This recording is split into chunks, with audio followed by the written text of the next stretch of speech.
बंदी असलेला नागपुरातील प्रसिद्ध खर्रा नागपुरातील प्रत्येक पानटपरीवर मिळतोय, फक्त लपून छपून विकला जातोय। मी सध्या नागपुरातील एका पानटपरीवर आहे आणि या पानटपरीवर सकाळपासून लपून खर्रे विकले जातात। बघा या ठिकाणी हे खर्रे आहे, हे बघा अशा प्रकारचे हे बघा हा खर्रा तयार झालेला आहे। सगळं मटेरियल जे आहे ते खर्ऱ्याचं मटेरियल आहे आणि खर्रा तयार झालेला आहे आणि लपून एक 60 रुपयाला 70 रुपयाला अशा प्रकारे हा खर्रा जो आहे तो अशा प्रकारे विकला जातोय। याच दुकानातून आत्ता आम्ही हा एक म्हणजे माहिती होण्यासाठी मिळते का नाही हे तपासण्यासाठी हा एक खर्रा जो आहे तो या ठिकाणी विकत घेतलेला आहे। अशा प्रकारे बंदी असलेला खर्रा नागपुरात सर्रास विकला जातोय। काही लोक लपून विकतात, गाडीच्या डिकीत ठेवतात बनवलेले खर्रे आणि नंतर देतात, तर काही जे आहे ते सर्रासपणे विकले जातात। या दादाच्या दुकानात आपण आलो। किती खर्रे विकता रोज? अगोदर आम्ही 120 ते 140 खर्रे विकत होतो, पर आज ही बंदी असल्यामुळं ही 30% आलेली आहे।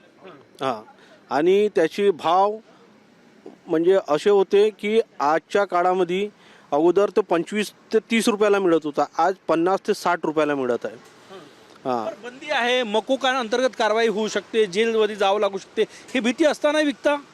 माणसाची भीती ही एखाद्या अपराधापेक्षा कुठे हे फक्त माणसाची दिनचर्या चालवण्यासाठीच असते। तुम्ही खर्रे कुठे तयार करता? दाखवा मला कशी प्रक्रिया करतात ही सगळी? प्रक्रिया ही हाताने बनवल्या जातात। खर्याचं काय काय मटेरियल आहे ते दाखवा तुमच्याकडे आता। मटेरियल सध्या आपल्याकडं अवेलेबल आपण हे कुठेच ठेवल्या जात नाही, कारण की याला कसं आहे, कुठल्या एखाद्या व्यक्तीला एक कॉन्ट्रॅक्ट दिलं जातं, तो व्यक्ती आपल्याकडे आणून देतो किंवा तो व्यक्ती आपल्या घरी बनवतो आणि खर्रे तुमच्याकडे आणता विकायला? हां, आणि तो व्यक्ती आपल्याकडे घेऊन येतो, त्याच्यावर आपली 5 रुपये 2 रुपये जे काही मार्जिन असते त्या पद्धतीने आपण तो व्यवसाय करतो।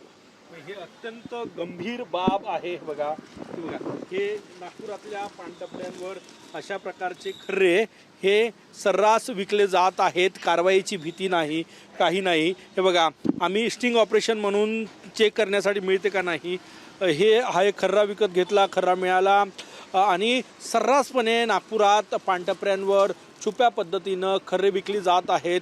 खर्यावर बंदी आहे, सुगंधी तंबाखूवर बंदी आहे, असं असतानाही खर्रे जे आहे ते विकले जात आहे। कॅमेरामॅन सचिन सयामसह गजानन उमाटे, TV9 मराठी, नागपूर।